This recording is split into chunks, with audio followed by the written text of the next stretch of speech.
Vamos a hablar en este video de los axiomas de Hilbert para los números reales, es decir, de la definición axiomática de los números reales. ¿Por qué uno necesita una definición de los números reales? Para contestar, por ejemplo, la pregunta que voy a plantear a continuación.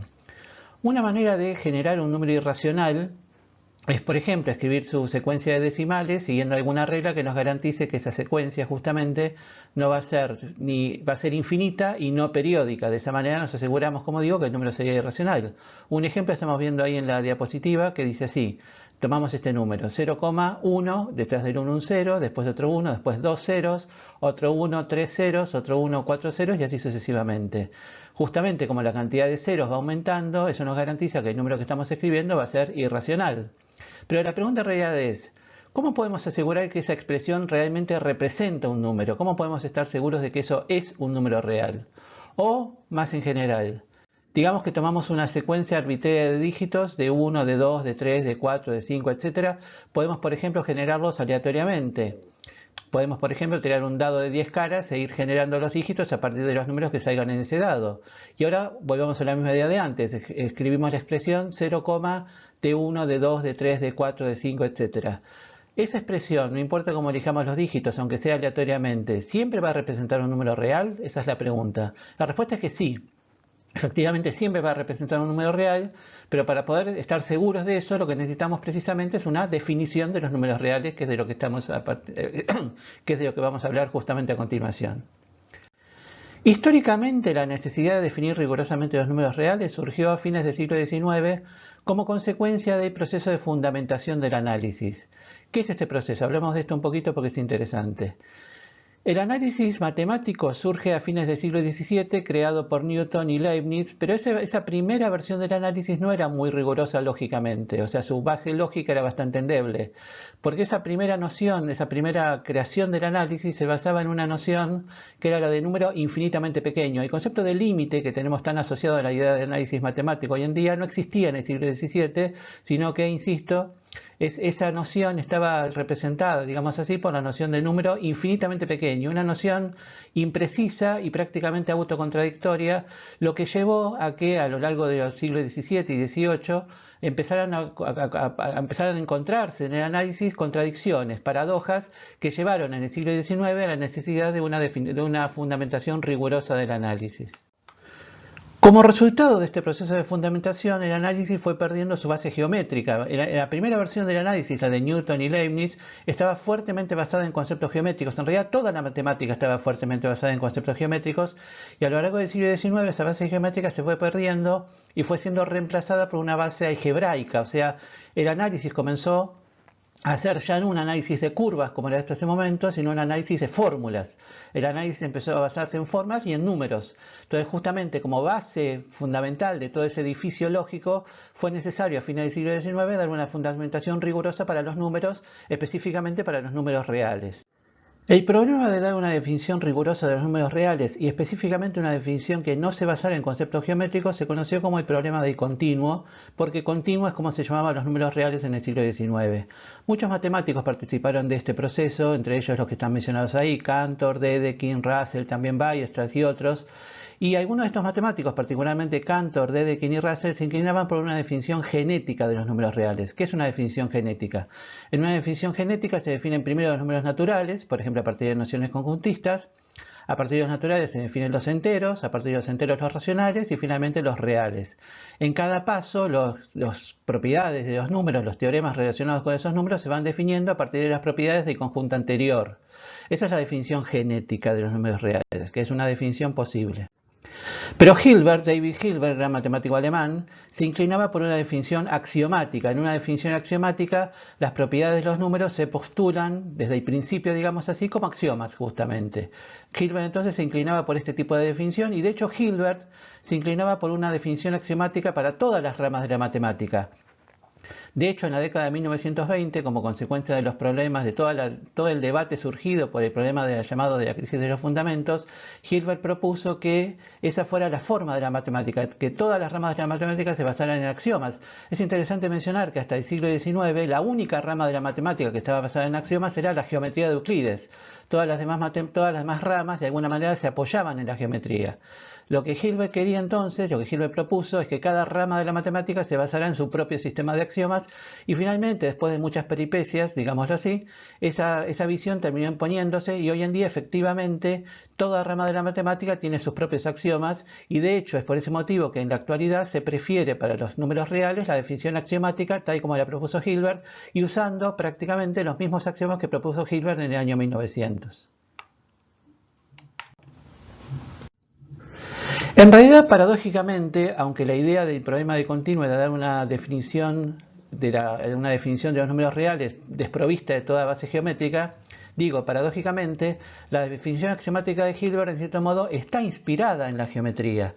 Hablemos de esto de nuevo un poquito más. A fines del siglo XIX, además de todo lo que ya hemos mencionado, se demostró que las llamadas geometrías no euclidianas son consistentes. Es decir, ¿qué son las geometrías no euclidianas? Las geometrías no euclidianas son geometrías que parten de la negación del quinto postulado de Euclides. Hubo una larga historia que llevó muchos siglos de debate acerca de si esas geometrías eran posibles o no, y finalmente a fines del siglo XIX se demostró que si la geometría de Euclides es consistente, o sea, si no es contradictoria, las geometrías no euclidianas también son consistentes. Como resultado de este análisis de la geometría de Euclides, se descubrió que Euclides hacía, digamos así, trampa en algunas demostraciones, si se me permite decirlo de esta manera. ¿Qué quiere decir trampas? En realidad lo que quiero decir es lo siguiente. Supuestamente la idea de los elementos, la idea de la geometría de Euclides es esta. Uno postula al principio los axiomas y todas las demostraciones de los teoremas se van basando exclusivamente en los axiomas. Cada paso de la demostración tiene que basarse prolijamente en un axioma. Sin embargo, Euclides en realidad no hacía eso. Esto se descubrió recién en el siglo XIX, tardó muchos siglos en descubrirlo, pero se descubrió, como digo, que Euclides en algunos pasos, en algunos momentos de las demostraciones, se dejaba llevar, digamos así, por las propiedades del dibujo y que algunas de sus deducciones no estaban estrictamente basadas en los axiomas. Veamos, por ejemplo, la demostración que sigue, que corresponde ni más ni menos que al teorema 1 del libro 1 de los elementos. La imagen que estamos viendo entonces corresponde al teorema 1 del libro 1 de Euclides. Ese teorema dice que dado un segmento AB se puede trazar sobre él un triángulo equilátero. ¿Cómo demuestra Euclides este teorema? Bueno, es así, dice, tomando centro en A y como radio del segmento AB trazamos una circunferencia, la circunferencia que vemos ahí a la izquierda. Esto está garantizado por el axioma 3 o el postulado 3, que dice que con cualquier centro o cualquier radio se puede trazar una circunferencia. A continuación, toma centro en B y con el mismo radio traza la segunda circunferencia. Esto está garantizado por el mismo axioma, obviamente. Dice Euclides, esas dos circunferencias se cortan en el punto G. A continuación, traza el segmento AG, esto está garantizado por el postulado 1. Finalmente, traza el segmento BG, que también está garantizado por el postulado 1, que dice que por dos puntos se puede trazar siempre una única recta. Finalmente, Euclides, usando otros axiomas, demuestra que el triángulo ABG es equilátero. Y por lo tanto hemos construido el triángulo tal como el teorema decía. ¿Dónde está la trampa? En realidad, la trampa está, insisto, trampa entre comillas, la trampa está en que ningún axioma nos garantiza que las dos circunferencias se van a cortar. ¿Cómo sabemos que ese punto G existe? Insisto, no hay ningún axioma que nos lo garantice y de hecho se puede demostrar que los axiomas de Euclides no permiten demostrar que ese punto G existe. Insisto, no es posible deducir de los axiomas de Euclides que esas dos circunferencias se cortan. ¿Cómo se puede justificar esto? Para justificar que no solamente que Euclides no lo justificó, sino que no hay forma de justificar que ese punto G existe a partir de los axiomas, lo que nos ayuda para contestar esta pregunta es la noción de modelo. ¿Qué es un modelo? Un modelo de un sistema axiomático es digámoslo así, un ejemplo donde los axiomas se cumplan. Eso sería un modelo, insisto, un ejemplo donde los axiomas se cumplan. Entonces, en cualquier ejemplo donde los axiomas se cumplan, cualquier teorema que se deduza de esos axiomas tiene que ser verdadero. Lo que se deduce de los axiomas tiene que ser cierto en cualquier modelo. Sin embargo, existe un modelo donde esas dos circunferencias no se cortan. Existe un modelo, que ahora voy a explicar cuál es, donde esas circunferencias no se cortan. Al haber un modelo donde esas circunferencias no se cortan, eso nos demuestra que no se deduce de los axiomas, porque si se dedujera de los axiomas sería cierto en cualquier modelo. En cualquier modelo las circunferencias se cortarían. ¿Cuál es el modelo del que estamos hablando? Bueno, tomemos como modelo, como ejemplo, los puntos del plano, pero solamente los puntos que tienen coordenadas racionales. Nos quedamos con el plano de coordenadas, con los puntos de coordenadas racionales y tomamos recta, circunferencia, etcétera, pero solamente las que dentro de las circunferencias nos quedamos solo con los puntos de coordenadas racionales, de las rectas solo con los puntos de coordenadas racionales y así sucesivamente. Se puede demostrar que en esta geometría racional, llamémosla así, en esta geometría se cumplen todos los postulados de Euclides y sin embargo esas dos circunferencias no se cortan. Esto tiene que ver con el hecho de que si A y B tienen coordenadas racionales, entonces la altura del triángulo al ser raíz de 3 sobre 2 por el lado, eso genera que el punto G tenga una coordenada irracional y por lo tanto en nuestro modelo no existe. O sea, en este modelo de geometría racional las dos circunferencias no se cortan, lo cual demuestra que el hecho de que se corten, como ya dije un par de veces, no se puede deducir de los axiomas de Euclides. Hilbert entonces, en 1899, escribió Fundamentos de Geometría, que es una obra en la que él agrega todos los axiomas que se necesitan para hacer correctamente las demostraciones de Euclides. Los axiomas de Hilbert son 21, o sea, los 5 postulados de Euclides se transforman en los 21 axiomas de Hilbert. Hilbert no solamente hace eso, sino que además demuestra que los axiomas son independientes, es decir, que ninguno de ellos se deduce de todos los demás. Para hacer esto justamente vuelve a la idea de modelo, lo que va haciendo es construyendo modelos donde algunos de los axiomas se cumplen y otros no, y de esa manera es que demuestra justamente que esos axiomas no se cumplen, no se deducen de los otros. Un dato curioso, interesante, es que una cosa que demuestra Hilbert es que el postulado 4 de Euclides, que dice que todos los ángulos rectos son iguales entre sí, se puede demostrar a partir de los otros 4. Es curioso porque en realidad toda la polémica que llevó siglos y siglos se refería al postulado 5, si ese postulado se podía deducir o no, etcétera, etcétera, y todo el tiempo estaba ahí el postulado 4 que sí se podía deducir y hasta el siglo XIX nadie se había dado cuenta de ello. Bueno, eso fue un dato curioso solamente. Volviendo a las axiomáticas de los números reales, lo que hace Hilbert para elegir los axiomas de los números reales, toma de su geometría euclidiana, de su versión de la geometría euclidiana, los axiomas que corresponden a la geometría de la recta y agrega todos los axiomas algebraicos, digamos, que corresponden a las operaciones con números reales. Un dato importante que tenemos que decir es el siguiente. Hemos hablado al principio de una definición axiomática de los números reales. ¿Qué quiere decir esto? En realidad, en la concepción moderna, los axiomas son definiciones. Euclides en realidad empezaba definiendo los objetos, definía lo que era un punto, lo que era una recta, lo que era un plano, etc. Y después postulaba como axiomas las propiedades de esos objetos. En la concepción moderna, que nace en cierto modo en el siglo XIX con Hilbert y otros, los axiomas son las definiciones, los axiomas, dije bien, son las definiciones en sí mismos. O sea, no hay definiciones previas de objetos, sino que los objetos que estamos definiendo son cualquier cosa que cumpla los axiomas. Como ejemplo, veamos esta cita que estamos mostrando acá, que es la introducción de los fundamentos de geometría de Hilbert, justamente. Veamos lo que dice acá. Hilbert dice que la geometría a la que se va a referir se refiere a 3 tipos de objetos: puntos, rectas y planos, que dice con qué tipo de letras los va a nombrar, pero nunca los define. Después dice que entre esos puntos, rectas y planos, hay distintas relaciones que son estar en, ser paralelos, etc. Y dice finalmente, la parte final, la que más nos interesa, dice que cuya exacta naturaleza y completa descripción se conseguirá por medio de los axiomas de la geometría. O sea, son los axiomas los que describen los objetos.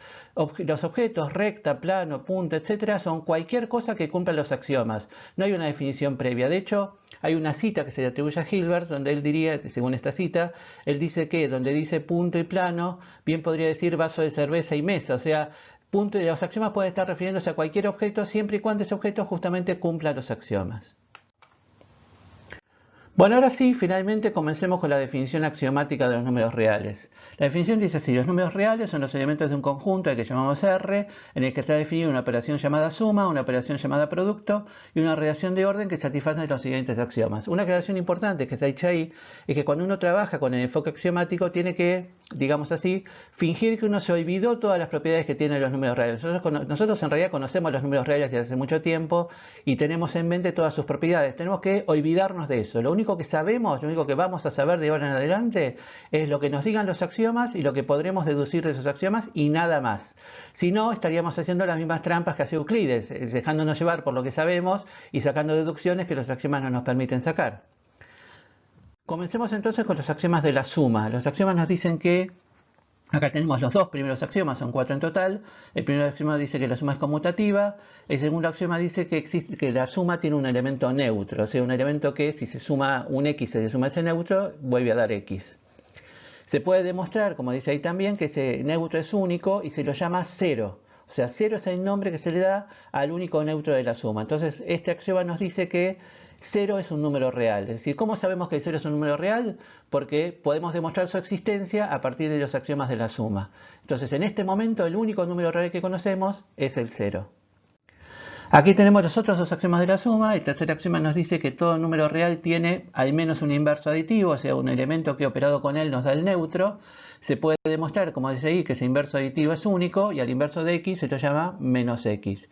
Y finalmente el último axioma que nos dice que la suma es conmutativa.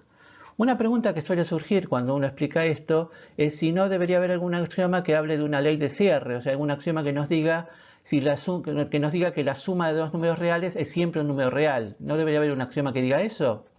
Bueno, en realidad es cierto, sí, que la suma de dos números reales siempre es un número real, pero, de hecho, en versiones anteriores, versiones, digamos así, entre comillas, antiguas, de hace 20 o 30 años, estos axiomas, efectivamente ese axioma estaba incluido en la lista, pero hoy en día ya no es necesario. Expliquemos por qué, porque eso es interesante también. En realidad, desde hace unas décadas, desde hace 3 o 4 décadas más o menos, hay un momento así muy preciso, se prefiere definir todos los conceptos matemáticos a partir de la noción de función. Siempre que se pueda, se definen los conceptos matemáticos a partir de la noción de función. Un ejemplo muy claro de esto está dado por la raíz cuadrada. Si uno se fija en libros de la década de 50, 60 o quizás principios de los 70, se define, por ejemplo, que la raíz cuadrada de 4 es más menos 2. O sea, la raíz cuadrada de 4 es un número, dice aquella definición, es un número que elevado al cuadrado es 2, y como hay dos números, que son 2 y menos 2, la raíz cuadrada de 4 tiene dos valores.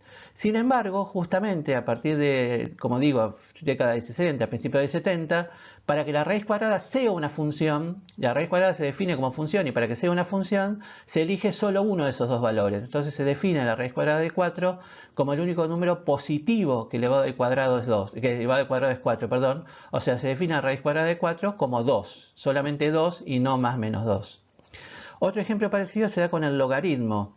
Fíjense esto que estamos mostrando acá, que es una página del libro del Tapia 4, un libro que se usó mucho, no sé, al menos en Argentina se usó mucho en la década del 70 y del 80, en nivel secundario.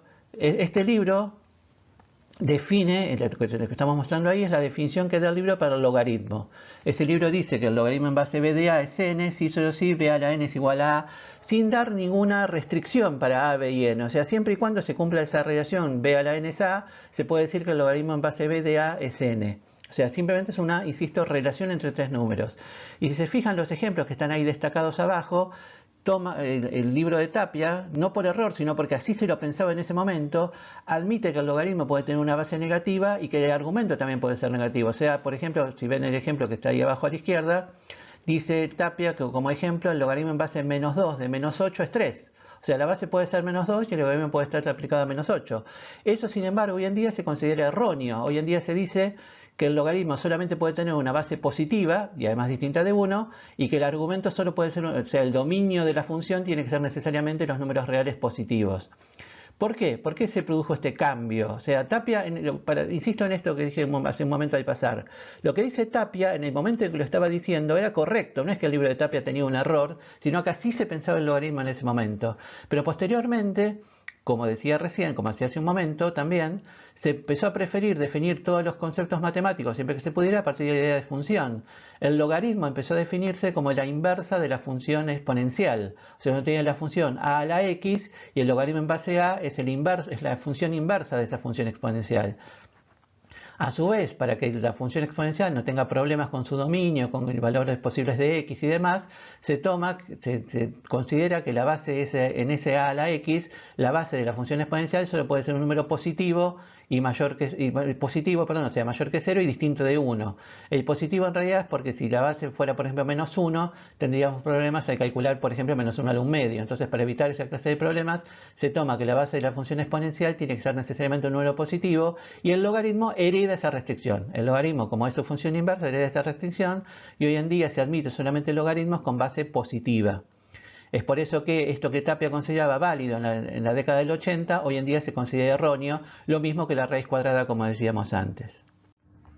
Entonces, en resumen, la suma también es una función, o sea, el concepto de operación ha quedado definido como dentro de la idea de función. Una operación es una función, la suma en realidad es una función que a cada par de números reales le asigna un número real. Y como toda función, cualquier elemento del dominio tiene siempre una imagen única, o sea, el pensar a la operación como función nos garantiza que dados dos números reales, su suma siempre existe y es única. Por eso esta afirmación, que es verdadera, no es necesario incluirla como un axioma más, porque está implícito en la idea de la definición de suma como función. Hagamos ahora algunas observaciones interesantes. Un ejercicio muy interesante, muy formativo para desarrollar el razonamiento lógico es plantear pequeñas, digamos así, pequeñas demostraciones a partir de los axiomas, o sea, demostraciones donde uno tiene que trabajar, como decíamos antes, paso a paso siguiendo los axiomas sin dejarse llevar por lo que uno sabe, sin caer en las trampas de Euclides, digamos así. Acá vemos, por ejemplo, el hecho, acá está mencionado el hecho, de que, por ejemplo, a partir de que x más menos x es igual a 0, o sea, x sumado a su inverso es igual a 0, y también de la unicidad del inverso, se deduce que menos x es igual a x. ¿Qué quiere decir esto? Detengámonos acá un segundo porque es interesante. ¿Qué quiere decir menos x igual a x? En realidad, menos x, el signo menos que está ahí, en realidad lo que está indicando es inverso. Lo que estamos diciendo es que el inverso del inverso de x, o si quieren para decirlo con menos trabalengua, el inverso de menos x, el inverso aditivo estamos diciendo, el inverso aditivo de menos x es x. ¿Por qué? Porque si x más menos x es 0, eso quiere decir que menos x es el inverso de x, sí, pero también al revés, está diciendo que x es el inverso de menos x. Porque ¿qué es el inverso de menos x? Un número que es sumado con el de 0, y eso lo está cumpliendo x. O sea, x es el inverso de menos x, y justamente el inverso de menos x es menos x. Entonces, simplemente mirando la igualdad, x más menos x es igual a 0, y reflexionando que el inverso es único, y que entonces el inverso de menos x tiene que ser x, deducimos inmediatamente que menos x es x. También la idea de inverso nos permite definir la resta, porque en realidad fíjense que en la definición de número real hablamos de dos operaciones, suma y producto. Entonces uno podría preguntarse qué pasó con la resta y con la división. Bueno, en realidad tanto la resta como la división pueden definirse a partir de la suma y el producto respectivamente. Acá estamos viendo cómo se define la resta, que se define como estamos viendo ahí, a partir justamente de la idea de inverso. Hacer x menos y es lo mismo que hacer x más el inverso de y. Bien, continuamos ahora entonces con la definición de los números reales. Ya hemos visto los axiomas de la suma, vamos ahora a los axiomas del producto. El primer axioma nos dice que el producto es asociativo. El segundo nos dice que existe al menos un neutro, y que ese neutro, dice además el axioma, es distinto de cero. O sea, el neutro del producto, cualquier neutro del producto es distinto del neutro de la suma, eso es lo que está diciendo el axioma. Como antes, se puede demostrar que ese neutro es único y se lo llama 1. Entonces, ahora ya conocemos dos números reales, el 1 y el 0, y además el axioma nos dice que son dos números diferentes. Continuamos acá con los axiomas del producto. El tercer axioma nos dice que todo elemento distinto de 0, todo número real distinto de 0, tiene un inverso multiplicativo. Se puede demostrar una vez más que ese inverso multiplicativo es único y se lo llama, el inverso multiplicativo de x se lo llama o x a la menos 1 o también 1 sobre x. Las dos escrituras son válidas. Y el cuarto axioma nos dice que el producto es conmutativo. Finalmente tenemos un axioma más, que es el de la propiedad distributiva, que es un axioma que vincula, digamos, el producto y la suma y que, bueno, es la propiedad distributiva. X por y más z es x por y más x por z. También está escrito ahí la propiedad conmutativa en orden inverso, o sea, invirtiendo el producto, pero en este caso no sería necesario escribirlo porque ya hemos visto que el producto es conmutativo.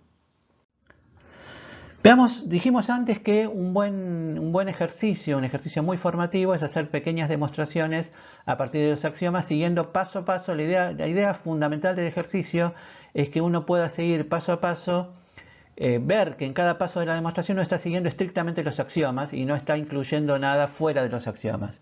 Acá tenemos el teorema que dice que para todo número real x por 0 es igual a 0. Voy a leer la demostración para ver que efectivamente uno en cada paso va siguiendo los axiomas tal como dijimos. En el primer paso decimos que 0 más 0 es igual a 0. Eso es porque 0 es neutro. 0 más el neutro es 0. Multiplicamos, en el siguiente paso multiplicamos por x ambos miembros. Eso no es un axioma de los números reales, sino un axioma general de la lógica. Hay un axioma general de la lógica que nos dice que si tenemos una igualdad y en ambos miembros aplicamos la misma función, se mantiene la igualdad. Ese sería el axioma, que es un axioma general de la matemática. En el siguiente paso aplicamos la propiedad distributiva, que es uno de los axiomas. En el siguiente paso sumamos, o sea, el número 0 por x es un número real y por lo tanto tiene un inverso aditivo que es menos 0 por x. Entonces en el siguiente paso sumamos ambos miembros ese inverso aditivo. En el siguiente paso aplicamos la propiedad asociativa.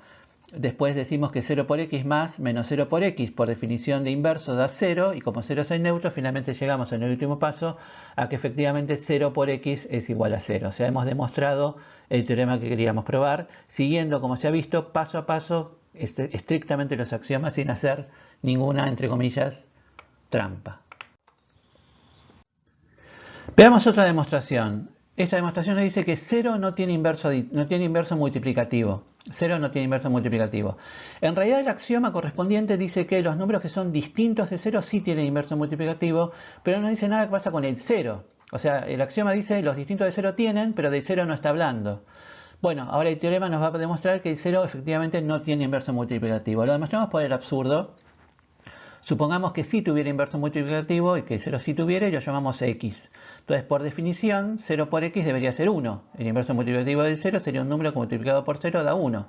0 por x debería ser 1, pero ya hemos demostrado hace un momento que en realidad 0 por x da 0. Entonces sería 1 igual a 0, lo cual es absurdo porque contradice el axioma 2 del producto que justamente nos decía que el 1 es distinto de 0. Esto nos permite decir lo siguiente: así como hemos definido antes la resta, también se define de manera similar la división.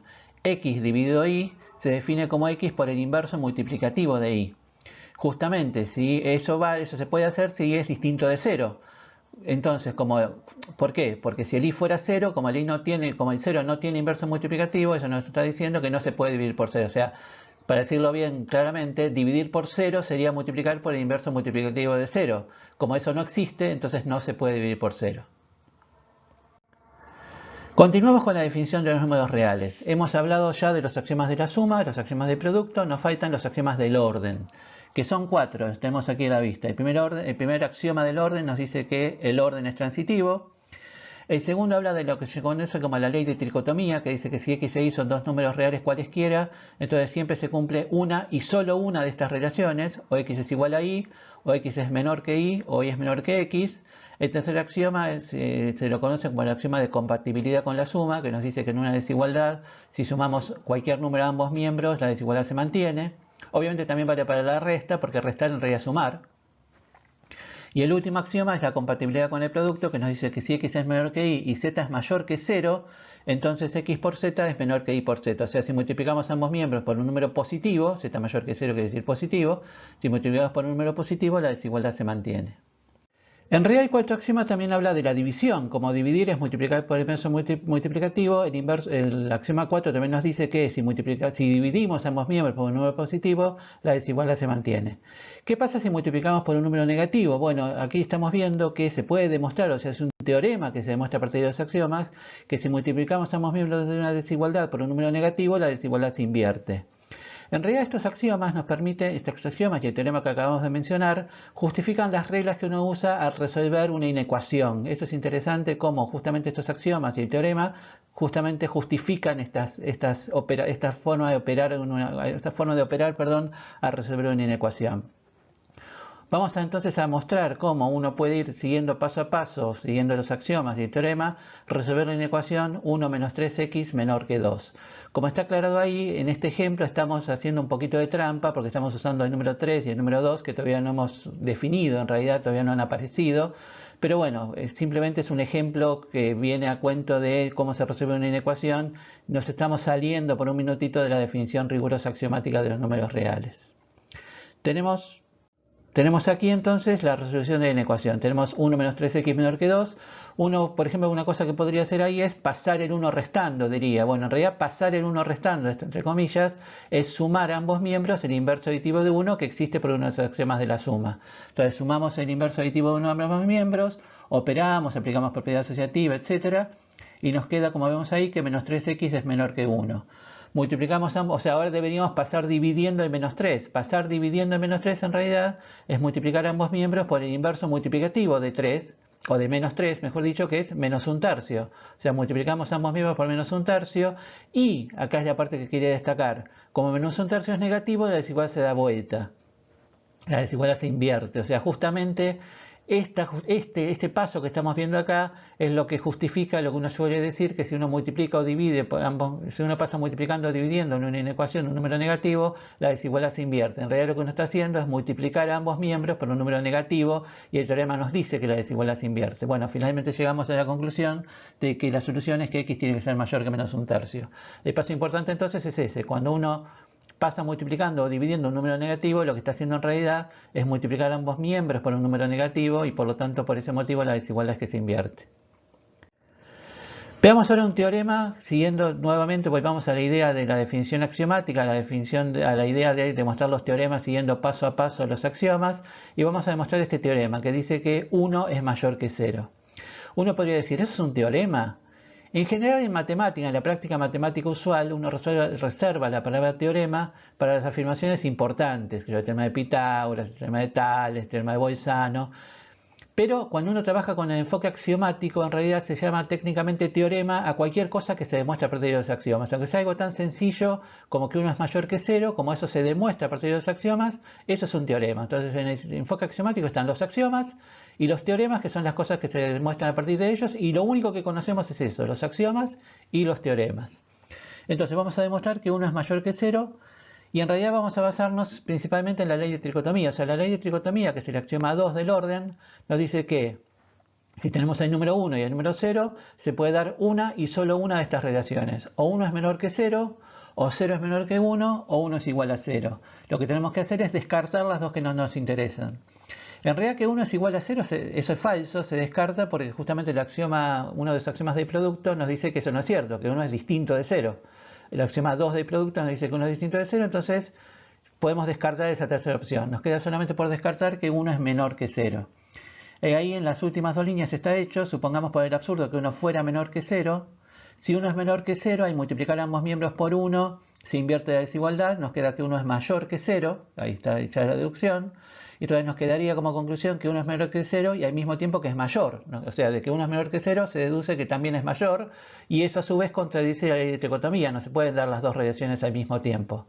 Entonces, en conclusión, que 1 es menor que 0 es un absurdo, que 1 es igual a 0 es un absurdo. La ley de tricotomía nos dice que necesariamente tiene que darse la tercera relación, que es la que queda, que 1 es mayor que 0.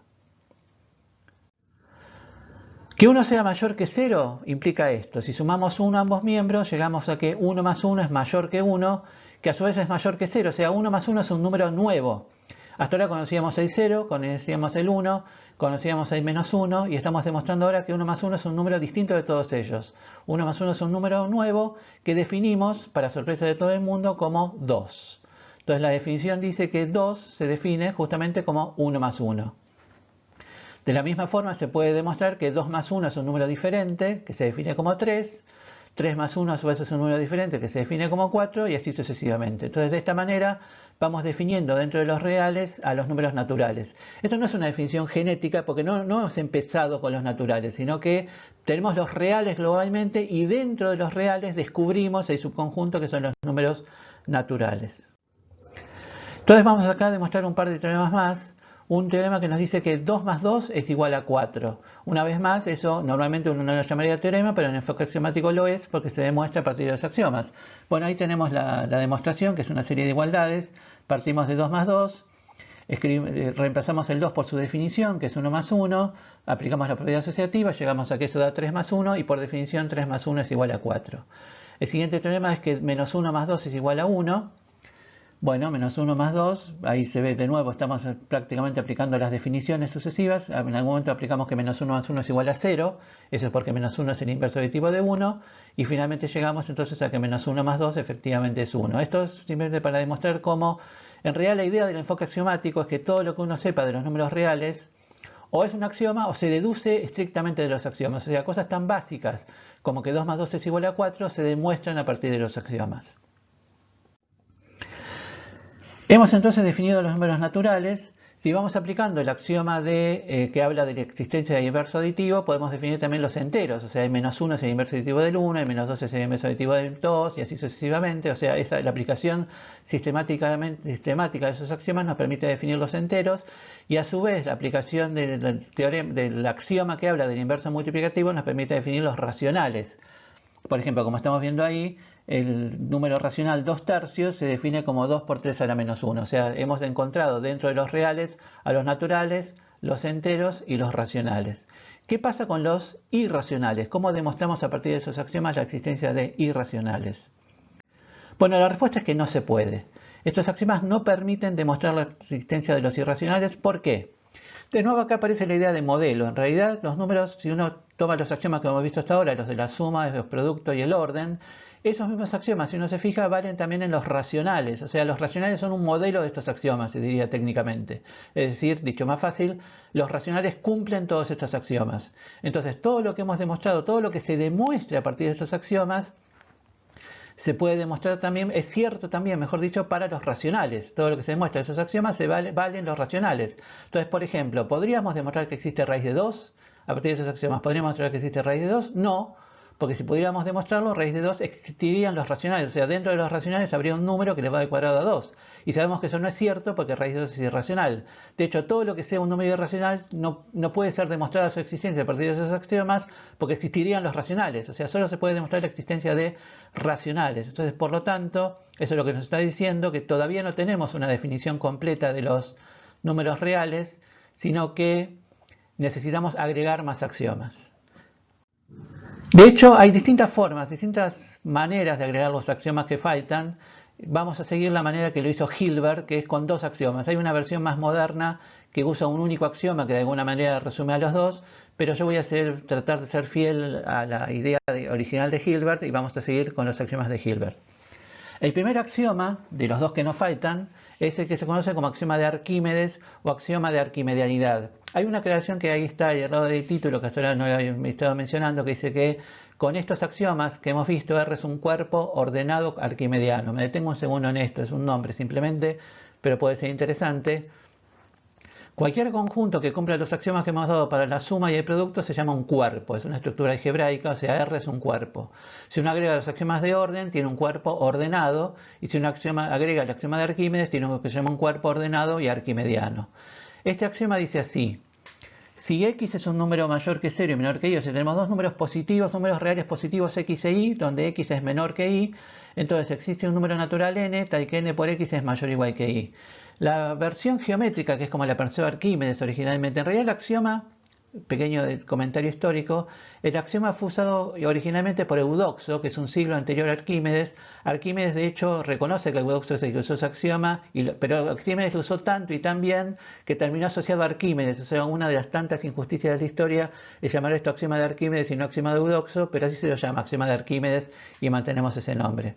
Entonces digo, arriba a la derecha, el dibujo que estamos viendo nos muestra la versión geométrica de este axioma, que es como la pensaba Arquímedes. De hecho, en aquella época, en la antigüedad clásica, Arquímedes del siglo II a.C., en aquella época la matemática se pensaba como geometría principalmente. Entonces el axioma dice así: tenemos un segmento largo, que es el segmento que mide y un segmento más cortito, que es x. Lo que nos está diciendo es que si sumamos x a sí mismo la suficiente cantidad de veces, terminaremos por superar a y. Esa es básicamente la interpretación de este axioma.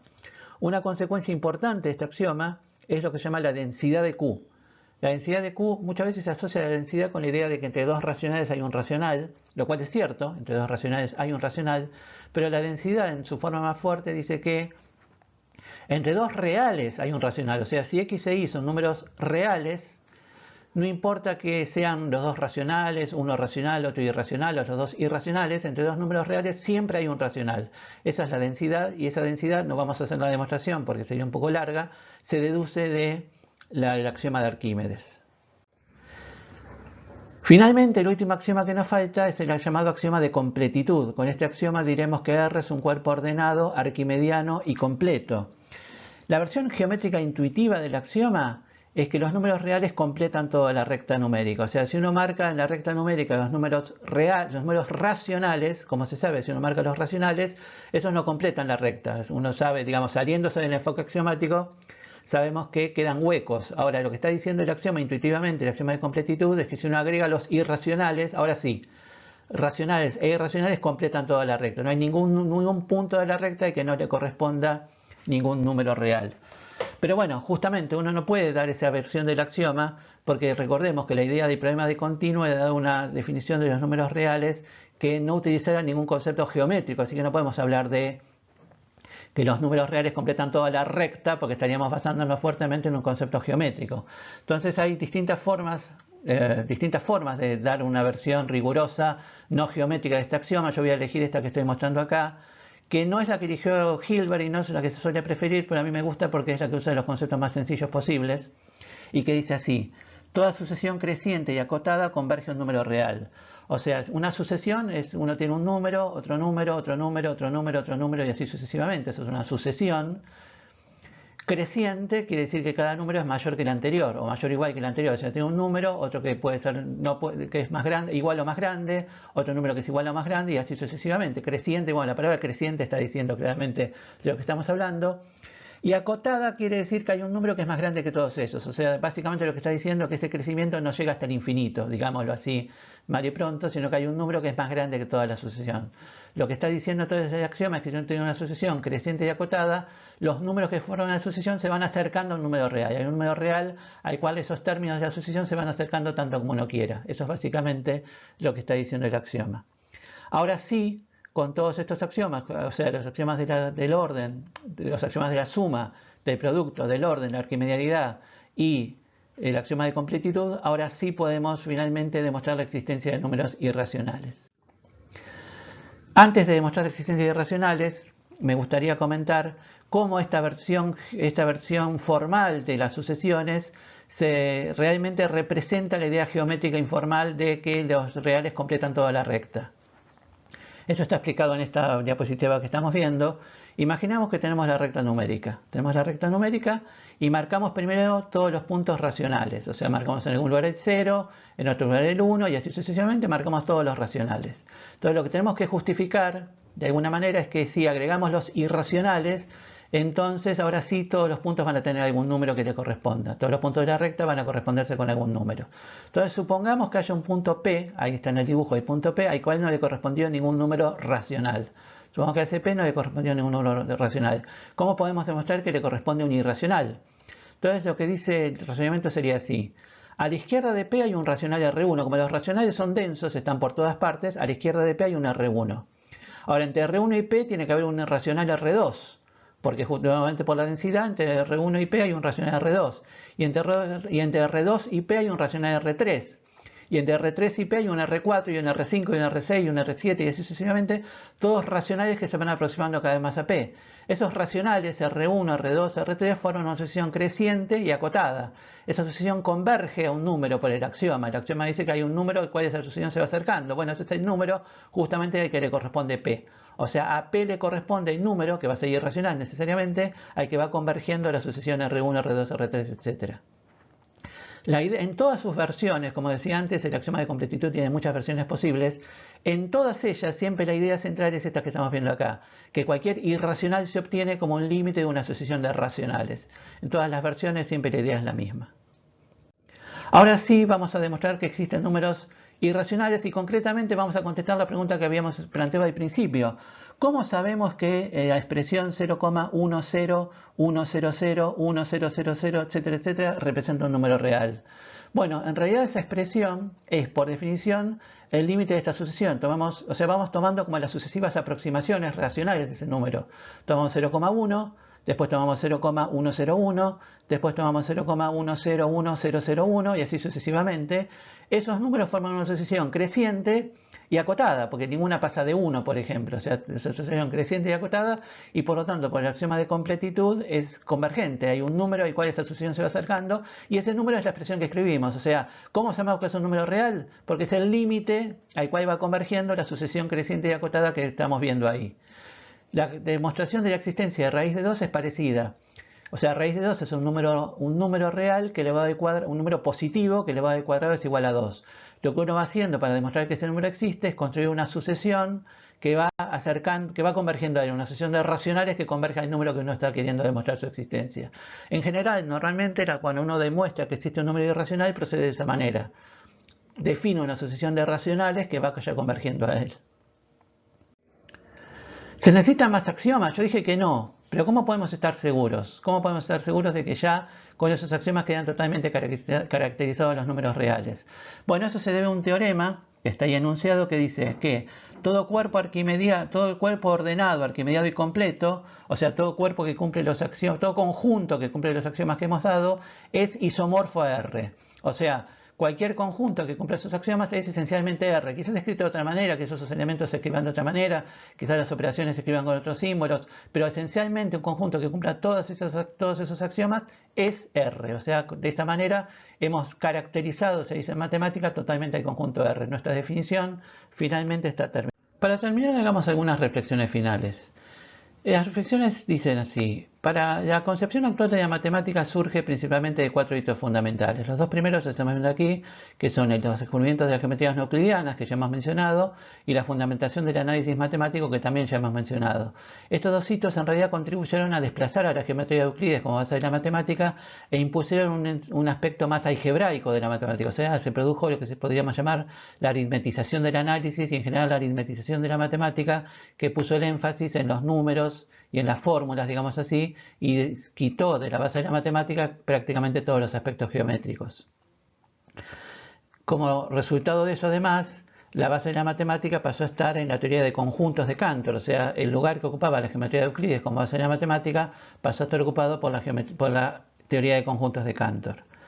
El siguiente hito justamente es la crisis de los fundamentos, que apareció, que se desencadenó cuando se descubrió que la teoría de conjuntos de Cantor era contradictoria. O sea, las paradojas que se encontraban en la teoría de Cantor desencadenaron la crisis, una larga crisis que llevó a plantearse qué es la matemática y una serie de cuestiones filosóficas que hoy en día, como voy a mencionar al final, todavía no están resueltas. En realidad, como consecuencia de esta crisis de los fundamentos, se impuso el método axiomático que proponía Hilbert, justamente como ya hemos dicho también.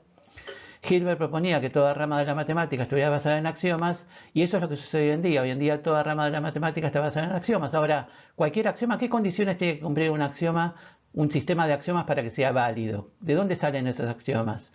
En realidad, la propuesta de Hilbert es que la pregunta de dónde salen los axiomas, cómo se eligen los axiomas, no es relevante. O sea, cómo se eligen los axiomas no importa. Esa es la versión oficial. Obviamente los axiomas no se eligen arbitrariamente, pero la versión oficial, lo que digamos dice la ortodoxia matemática, es la pregunta de por qué elegiste estos axiomas y no otros, no importa.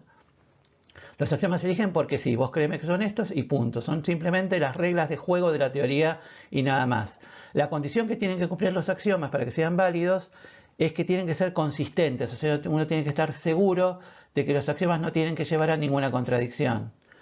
Sin embargo, en la década de 1930, Gödel demostró 2 teoremas, el segundo de los cuales, Kurt Gödel, matemático austríaco del siglo XX, demostró 2 teoremas, el segundo de los cuales nos dice que no hay forma de estar seguros de que un sistema axiomático suficientemente interesante como para ser el sustento de una rama de la matemática, no hay forma, digo, de garantizar que ese sistema no va a llevar a contradicciones. O sea, uno está de alguna manera como en la misma situación que está con una teoría física. O sea, uno tiene una teoría física y la teoría es verdadera hasta que se encuentran experimentos que la contradicen. De alguna manera la situación es así en la matemática. O sea, uno plantea, por ejemplo, los axiomas para números reales. ¿Cómo podemos estar seguros de que esos axiomas son consistentes? La respuesta es no podemos. Quizás algún día se encuentre una contradicción y en ese momento se verá cómo resolverla, pero en principio no hay manera de garantizar a priori que esos axiomas sean consistentes. Sin embargo, y esto es a lo que quiero llegar, en la práctica el método funciona. O sea, justamente uno plantea los axiomas de los números reales, demuestra que 2 más 2 es igual a 4, demuestra que 1 es mayor que 0, demuestra los teoremas del análisis, etc. Y uno puede hacer todas esas demostraciones y si alguna vez alguien encuentra una contradicción en los axiomas, ya se verá cómo resolverlo, ya se verá cómo solucionar ya se verá cómo resolver ese problema. Sin embargo, como digo, y con esto voy a ir cerrando, Este método axiomático, aunque es exitoso, o quizás porque es exitoso, evita responder todas las preguntas filosóficas que se planteaban al principio del siglo XX. Preguntas como, ¿qué es la matemática? ¿La matemática es una creación humana o se descubre? O sea, los números, ¿existen en un universo platónico que los matemáticos van descubriendo o son una creación humana como el lenguaje? En realidad, si ustedes se fijan, los axiomas nunca hablan de eso. O sea, nosotros dijimos, el axioma nos dice que existe el número 0 y podemos demostrar que 0 por x es igual a 0, podemos demostrar distintas propiedades, distintos teoremas, y en ningún momento es necesario reflexionar acerca de qué es el 0. ¿El 0 existe en sí mismo? ¿El 0 es una creación humana? El método axiomático no necesita responder esas preguntas y de hecho esa es la situación hoy en día en la práctica matemática. O sea, la práctica matemática demuestra teoremas a partir de los axiomas y evita cualquier pregunta relacionada con las cuestiones filosóficas. Preguntas que nosotros entendemos que son importantes, pero que el profundizar en esas preguntas será motivo de algún otro video, no tenemos tiempo para desarrollarlo aquí. Bueno, con eso hemos terminado por ahora. Muchísimas gracias. Buenas tardes.